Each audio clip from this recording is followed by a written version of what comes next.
Telugu capital భక్తి టీవీకి స్వాగతం, సుస్వాగతం. నేను శ్రీలక్ష్మి. ఈరోజు మనతో విద్యావేత్త, ఆధ్యాత్మికవేత్త డాక్టర్ శ్రీ భట్టిప్రోలు విజయలక్ష్మి గారు ఉన్నారు.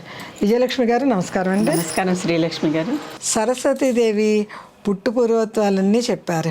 ఇంకా సరస్వతీదేవి గురించి చాలా తెలుసుకోవాలి. ఇంకా చాలా ఉందండి. సరస్వతి అనేది అయ్యే విషయం కాదు కదా, అది స్రవించేది స్రోతస్సు అని చెప్పా కదా. ఆ ధార అలాగా ప్రవహిస్తూనే ఉంటుంది. సరస్వతీదేవికి అసలు బ్రహ్మకైనా ఆలయాలు లేవేమో కానీ, అంటే రెండే ఉన్నాయని చెప్పుకున్నాం కదా. ఒకటి పుష్కర్లో ఉంది, ఒకటి చేబ్రోల్లో ఉంది. ఇంకా ఎక్కడైనా ఆలయాలు ఉన్నాయేమో నా దృష్టికి ఇంతవరకు రాలేదు. బ్రహ్మ నిర్మించిన ఆలయాలు ఉన్నాయి, బ్రహ్మ స్థాపించిన శివలింగాలు అవన్నీ ఉన్నాయి.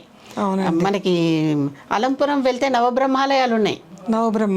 నవబ్రహ్మాలయాలు అన్న పేరే కానీ అవన్నీ బ్రహ్మ స్థాపించిన శివలింగాలు. ఆ తరువాత ఈ బ్రహ్మ ఈ శివలింగాలు ఇవే అని కాకుండా చాలా చోట్ల ఆలయాల్లో, ముఖ్యంగా అన్ని చోట్ల అలా పేరు వచ్చింది. కానీ వెంకటేశ్వర స్వామి తిరుమల ఆలయంలో వెంకటేశ్వర స్వామికి గొప్ప ఉత్సవాలు చేశాడు, తిరునాళ్ళు చేశాడు. అందుకే వాటిని బ్రహ్మోత్సవాలు అంటారు. బ్రహ్మోత్సవాలు ఈయన మొట్టమొదట ప్రారంభించి చేసినటువంటి జాతర కనుక ఉత్సవాలు, తిరునాళ్ళు ఏమన్నా మీరు కనుక వాటికి బ్రహ్మోత్సవాలు. ప్రస్తుత కాలంలో ఉత్సవాలనే అంటారు. ఈ బ్రహ్మోత్సవాలు పదం తర్వాత అందరూ వాడేసుకుని ప్రతి గుళ్ళోనూ మాకు గుడిలో బ్రహ్మోత్సవాలండి అంటాం మొదలు పెట్టారు. అసలు చేసింది బ్రహ్మదేవుడు. అక్కడ తిరుమలలో ఆయన స్వయంగా బ్రహ్మనే. మనం చూసే ఆనంద నిలయం, ఈ తిరుమల ఆనంద నిలయం అంటే ఆ గుడి, అది మనకు చర్మచక్షువులో కనిపించేది. అసలైన ఆనంద నిలయం సూక్ష్మ రూపంలో మనకు కంటికి కనిపించని 4th డైమెన్షన్లో విమానంతో సహా, అంటే విమాన వెంకటేశ్వరుడు. అది చక్కగా ఆ విమాన వెంకటేశ్వరుడు మనకి ఇంకా ప్రత్యక్షంగా కనిపిస్తాడు డైరెక్ట్ గా చర్మచక్షువులకి. మనకి కనిపించకుండా అంతరిక్షంలో ఇదే ప్రదేశంలో ఇంకొక పెద్ద ఆలయం ఉన్నది. ఆలయం ఆలయము అది అసలైన ఆలయం. దాన్ని ఎవరు చూసుకోలేరు. ఎవరు చూసుకోలేదు అంటున్నారు. ఎలా ఉందని తెలిసిందండి? పురాణాలు చెప్తున్నాయి. పద్మ పురాణం చదవండి. పద్మ పురాణంలో ఉందంటారు. చదవండి. వెంకటాచల మహత్యం చదవండి. దాంట్లో ఉన్నాయి. అనగా ఇక్కడ కనిపించేది కాకుండా ఒక అదృశ్యమైనటువంటి ఆలయం, అదృశ్య శక్తితో దేవతలందరూ నిత్యము పూజించుకునేటటువంటి ఆలయం అక్కడ ఉంది. అక్కడ ఆయన మొదట బ్రహ్మోత్సవాలు చేశారు. ఆ బ్రహ్మోత్సవాలకి ధ్వజస్తంభం అంటాం మనం, తెలుసు కదా. ధ్వజస్తంభానికి చివర బ్రహ్మోత్సవాలు మొదలు పెట్టే ముందర ఒక ధ్వజం కడతారు పైకి. ధ్వజాన్ని అవరోహణం అంటే దించటం, ఆరోహణం అంటే ధ్వజారోహణం చేసి దాంట్లో దేవీ దేవతలందరికీ, అంతరిక్షంలో ఉన్నటువంటి వాళ్ళందరికీ ఇది ఆహ్వాన పత్రిక అన్నమాట. ఈ ధ్వజం ఆహ్వాన పత్రిక. దాని మీద ఇన్విటేషన్ రాస్తాం అన్నమాట. దేవతలందరూ రండి, ఇక్కడ మేము బ్రహ్మోత్సవాలు జరుపుకుంటున్నాం అని బ్రహ్మదేవుడు రాశాడు. బ్రహ్మదేవుడు చేయించాడు మొదట్లో. అది ఇప్పటికీ సంప్రదాయం కొనసాగుతోంది. అలాగే బ్రహ్మోత్సవాలన్నీ అయిపోయాక ధ్వజావరోహణం మళ్ళీ దింపేస్తాం. గమనించి చూడండి, బ్రహ్మోత్సవానికి ముందర ఒకటి జరుగుతుంది, తర్వాత ఒకటి జరుగుతుంది. రోజుని ధ్వజావరోహణంతోనే బ్రహ్మోత్సవాలు మొదలవుతాయి. ధ్వజ అవరోహణంతో బ్రహ్మోత్సవాలు ముగిస్తాయి. కరెక్ట్ అండి, కరెక్ట్. నిజం కదా. చూస్తే మా కళ్ళకైతే తెలుసు, మనకి ఇది కనిపిస్తుంది. కింద మనం చేస్తున్నాం కనుక బ్రహ్మ మొదలుపెట్టిన ఉత్సవాలు కనుక అవి బ్రహ్మోత్సవాలండి. మళ్ళీ నీలాదేవిలో కూడా కథ కూడా చెప్పండి. నీల సరస్వతి అన్నాను కదా. నీల సరస్వతి అమ్మవారు ఒక రకమైన నీలపు నలుపు రంగులో చెప్పా కదా. మబ్బు రంగు జలదం అంటే మేఘం, వర్షించే మేఘం. అటువంటి రంగులో అమ్మవారు సరస్వతి రూపంలో ఆవిడ నీల సరస్వతిగా ఉంటుంది. నీల సరస్వతి అంటే స్రవించటం అని చెప్పా కదా, మబ్బు కారుతుంది కదా. అవునండి. ఎక్కడెక్కడైతే ఈ లక్షణాలు కనిపిస్తాయో అవంతా సరస్వతీదేవి రూపాలే. సరస్సు అనే పేరు ఎందుకు వచ్చింది? కరెక్టేనండి. ఇవన్నీ అక్కడ నుంచి రాబడ్డ పదాలే. సరస్వతిలోంచే వచ్చిన పదాలు, వచ్చినటువంటి పర్యాయ పదాలు అంటే దాని నుంచి పర్యాయం కూడా కాదు, దాని నుంచి ఉద్భవించిన పదాలు ఆ పదం నుంచి ఉద్భవించినటువంటి పదాలు. నీల సరస్వతి అది చాలా పెద్ద గాథ. నీల సరస్వతి కాదు, నీల చాలా పెద్ద గాథ. నీలపు రంగులోనే ఆ నీల విష్ణుమూర్తికి అంటే ముఖ్యంగా తిరుపతిలో వెంకటేశ్వర స్వామికి శ్రీదేవి, భూదేవి, నీలాదేవి అని ముగ్గురు భార్యలు. ఈ నీల గురించి చాలా వివరమైన కథ ఇంకోటి మళ్ళీ చెప్పుకుందాం, ఇప్పుడే చెప్పుకుందాం. అది ఆ నీలాదేవి అనమాట. అందుకనే సరస్వతి కూడా విష్ణుమూర్తి భార్యే అని చెప్తారు. సరస్వతి కూడా నీలాదేవిగా సరస్వతి కూడా విష్ణుమూర్తి భార్యే అనేది చెప్తారు. వెంకటేశ్వరుడు విష్ణు రూపంలో మనం కొలుస్తున్నాం కదా, కనుక ఈ మూడు కూడా అవే అని. శ్రీదేవి, భూదేవి, నీలాదేవి ముగ్గురు వెంకటేశ్వర స్వామి పత్నులు, విష్ణుమూర్తి పత్నులు. ఋగ్వేదంలో ఉంది ఇదంతా. అవంతా పాత అంత మొట్టమొదటి డాక్యుమెంట్ అయినటువంటి ఋగ్వేదంలోనే చెప్పబడుతున్నాయి ఇవన్నీ. మళ్ళీ మాట్లాడుకుందాం అందుకే అవన్నీ. ఇప్పుడు ఈ సరస్వతీదేవి ఆలయాలు శంకరాచార్య పీఠాలన్నీ 4 చతురామ్నాయ పీఠాలు ఉన్నాయి కదండి.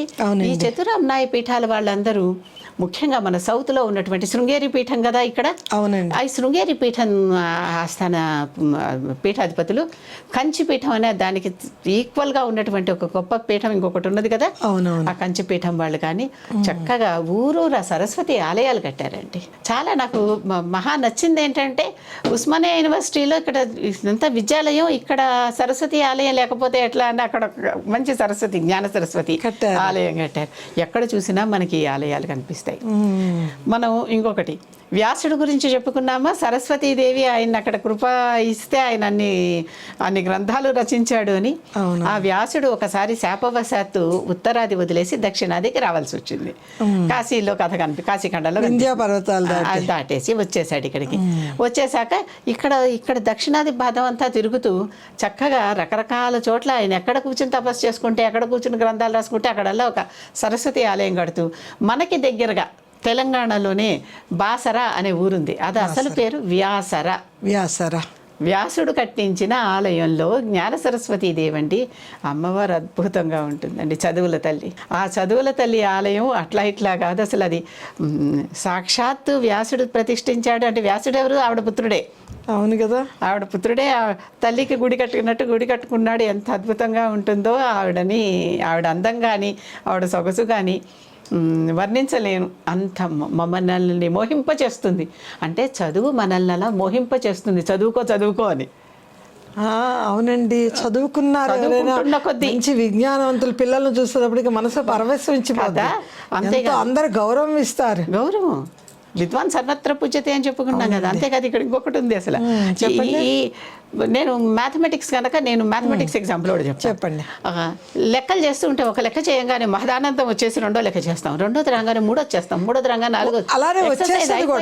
అంటే ఏంటి? చదువు మనల్ని ఆకర్షించేసి శక్తి మోహింపజేసేసి ఒకటి చేయగానే ఇంకోటి చేయగానే ఇంకోటి. అందుకనే కొంతమంది చదువుకుంటూనే ఉంటారు. అయిపోతుంది చూడండి. అంటే ఒకటి చేసేటప్పటికి ఆ విజయంతో ఆనందంతో ఇంకొకటి ఆ సక్సెస్ లోపల ఉండేటప్పటికి అన్ని కరెక్టే చేస్తాం. మనం నెగిటివ్ పాజిటివ్ అంటారు కదండి. సరస్వతి అటువంటి శక్తినిచ్చేది సరస్వతి. అంతేకాదు సప్త ఋషులు అని 7 ఋషులు ఉన్నారు కదా మనకి. ఈ సప్త ఋషులు ఈ మొత్తం సప్తమాతృకలని పూజించిన స్థలం ఒకటి మనకి ఉంది. మన ఆంధ్రప్రదేశ్లో ప్రకాశం జిల్లాలో ఉంది. ఆ ప్రకాశం జిల్లాలో కొలను భారతి ఆ ఊరి పేరు. కొలను భారతి. అక్కడ కొలను ఉంటుంది. ఆ కొలనులో ఉద్భవించిన తల్లి భారతీదేవి అక్కడే స్వయంగా ఉద్భవించిందని చెప్తారు. సప్త ఋషులు సప్తమాతృకలని పూజించారు. సప్తమాతృకలలో బ్రాహ్మి ఉన్నది కదండి. అవునండి. బ్రాహ్మి అంటే సరస్వతే కదా. బ్రహ్మ యొక్క స్త్రీ శక్తి బ్రాహ్మి. కనుక ఈ బ్రాహ్మీ శక్తి కొలను భారతిగా ఆవిడ ప్రధాన దేవత ఆలయంలో. ప్రధాన దేవత. అది కాకుండా మళ్ళీ బ్రాహ్మి ఇవన్నీ ఉన్నాయి కదా మనకి. ఈ దేవతలన్నిటినీ సప్త ఋషులు పూజించిన ఆలయాలలో సప్త ఋషులు పూజించిన ఒక శివలింగం, ముందర అమ్మవారు. కొలను భారతి ప్రకాశం జిల్లాలో ఆ కొలను భారతి అనే ప్రదేశంలో ఉన్న ఆలయం తప్ప ఏముంటుంది? మొత్తం చిట్ట అడవి. ఆ అడవిలో కొలను భారతి ఆలయంలో అమ్మవారు ప్రధాన దేవత భారతి. భారతి అంటే మళ్ళీ సరస్వతే కదా. అవునండి. ఆవిడ అక్కడ ఉద్భవించిందని చెప్తారు. అక్కడ సప్త ఋషులు సప్త మాతృకలని పూజించారు. సప్త మాతృకలను పూజించారు. మనకి సప్తమాతృకలు మళ్ళీ ఇంకొకసారి చెప్పుకుందాం సప్తమాతృకల గురించి. ఆ సప్తమాతృకలని సప్త ఋషులు పూజిస్తే 7 ఆలయాలు, 7 ఋషులకి వాళ్ళు పూజించిన అమ్మవారు శివలింగం, అమ్మవారు శివలింగం శివలింగం పెట్టి పూజలు చేశారండి. అద్భుతమైన దృశ్యం. ఆ కొండ మీద నుంచి మంచి ప్రకృతి, సన్న జల ఒకటి వస్తూ ఉంటుంది. అక్కడ ఒక సరస్సు ఉంది, కొలను కదా, కొలను. అమ్మవారు అంటేనే స్రవించేది అని చెప్పాను మీకు. అవును, ముందు సరస్వతిదేవి అసలు ప్రవాహమే అని చెప్పారు కదా. అక్కడ ఆ స్రావంగా వస్తూ ఉంటుంది. అక్కడ కొలను, ఆ కొలనులో అందరూ కూడా చక్కగా, అంటే స్నానాలు కాదు కానీ ప్రోక్షించుకోవటం. స్నానాలు అంటే చిన్న కొలను, అది పెద్ద కొలను కాదు, అది కాదు. కానీ అక్కడ సరస్వతీదేవి శక్తి ఉన్నదని అక్కడ సరస్వతి, ఇప్పటికీ అక్కడ అక్షరాభ్యాసాలు, సరస్వతి పూజలు జరుగుతాయి. ఇప్పటికీ జరుగుతాయి. ఈ రోజు కూడా మంచిగా చక్కగా పూజలు అందుకుంటున్న ఆలయం. చాలా అసలు సరస్వతీ దేవి ఆలయం లేకుండా ఏ ఆలయం ఉండద్దు. సరస్వతే కదా అన్నిటికీ విద్యకి ఆధారం అని చాలా ఆలయాల్లో సరస్వతి ఉపాలయాలు ఉన్నాయి. చాలా ఆలయాల్లో సరస్వతి ఉపాలయాలు ఉన్నాయి. మన హైదరాబాద్లోనే కర్మన్ ఘాట్ అని ఆంజనేయ స్వామి ఆలయం ఉంది. అక్కడ అంటే ఆ రోజున అనుకోకుండా, ఆ ఉద్ఘాటన రోజు నేను వెళ్ళాను ఆలయానికి. అనుకోకుండా అక్కడ ఏదో పని ఉండి వెళ్ళి ఆలయానికి వెళ్దామని చెప్పి వెళ్తే ఆ రోజున ఆలయం ప్రారంభోత్సవం జరుగుతుంది. అద్భుతమైనటువంటి వసంత పంచమి నాడు సరస్వతీదేవికి బోల్డ్ అలంకారాలు చేసి ఆలయం వాళ్ళు ఓపెన్ చేస్తే అదృష్టం నేను చూడగలిగాను ఆ రోజు. ఇప్పుడు తిరుమలగిరిలో కూడా నుండి సూర్య దేవాలయం ఉంది. అందులో కూడా సరస్వతీదేవి ఎంతో చక్కటి రూపంతో ఆమెకొక ఆలయం ఉందండి. తిరుమలగిరిలో సూర్య దేవాలయంలో, తిరుమలగిరిలో ఆ ప్రాంతాన్ని సూర్య ఎంక్లేవ్ అంటారు, అరుణ ఎంక్లేవ్ అంటారు. అవును, అన్ని చుట్టూతో ఉన్నాయి. సూర్యుడు తర్వాతే కదా సూర్యుడు వస్తాడు ఆ ప్రాంతాల్లో. అక్కడ అద్భుతం. మళ్ళీ వర్గల్లో ఉంది. ఇక్కడే పక్కనే ఎంతో గొప్పగా ఎంత గొప్ప ఆలయం అండి అది. అసలు నిజంగానే కొన్ని చోట్ల శక్తి ఇక్కడ ఉన్నది అనే ప్రత్యక్ష సాక్ష్యాలు ఉంటాయండి మనకి. కరెక్ట్, చాలా శక్తివంతమైన ఇక్కడ శక్తి ఉంది. మనం వెళ్ళంగానే ఆ శక్తిని మనం అనుభవిస్తాం. మరి మనం మొద్దుల్లాగా చెక్కల్లాగా ఉండి మాకు ఎటువంటి ఫీలింగ్స్ లేవు అనేటటువంటి వాళ్ళని వదిలేస్తే, కొద్దిగా ఏదైనా చూడంగానే ప్రకృతిని చూసి పరవశించే వాడికి కూడా వస్తుంది. అవునండి, అది నేను చెప్పేది. అటువంటి శక్తి ఉన్నటువంటి ఆలయం అది. వర్గల్ కూడా, వర్గల్ అని కాదు, అసలు ఎక్కడ సరస్వతి ఉంటే అక్కడ జ్ఞానస్రావం జరుగుతుంది అని చెప్తున్నాను కదా నేను. ఎక్కడ సరస్వతి ఉంటే అక్కడ జ్ఞానస్రావం జరుగుతుంది. సరస్వతి దేవి గురించి వేద జనని ఆవిడ. అసలు వేదాలకి రూపము. విద్య అంటేనే విద్య అనే మాట విద్య నుంచే వచ్చింది. ఆ విద్యలకి అధిదేవత ఆవిడ సరస్వతి. ఆవిడ ఆ సరస్వతికి